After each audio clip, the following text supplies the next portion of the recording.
What you see on the floor here is a reproduction of an essay written by the American futurists Peter Schwartz and Peter Leyden in 1997, titled The Long Boom. This was published in the Wired magazine, and what was presented in the essay was what they called a radically optimistic scenario of over 40 years of continued economic expansion, beginning in 1980 and ending in 2020. Of course, that was a very, very different time.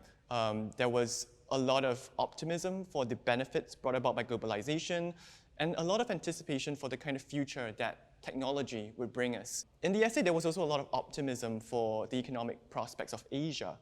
But what's very interesting is that the essay was practically published at the same time that in Thailand, the Thai baht was floated, which is often thought to mark the beginning of the Asian financial crisis.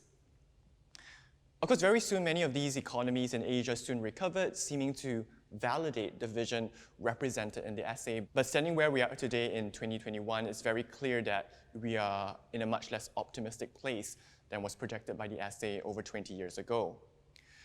So I wanted to really reproduce the essay in a form that had a certain visual presence, but also to really kind of bring it to the ground a little bit so as to almost like counter the kind of loftiness of the visions that are represented in it.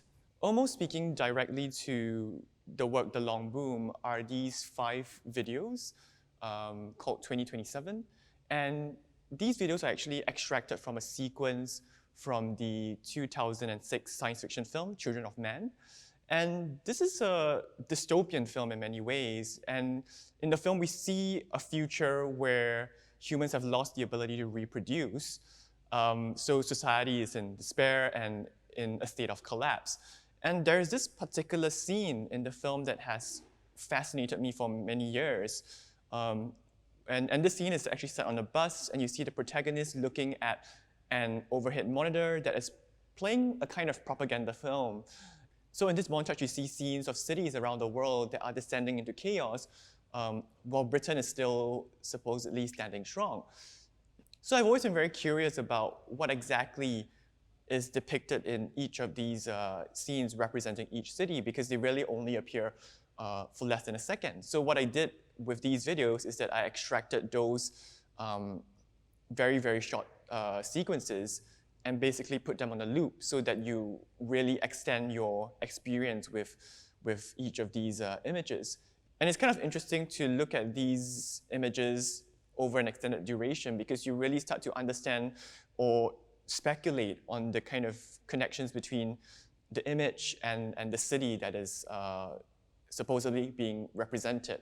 So some of these connections are quite arbitrary, but in some of them you can really see how the future is coded by the locality, or rather our imagination of what that locality is.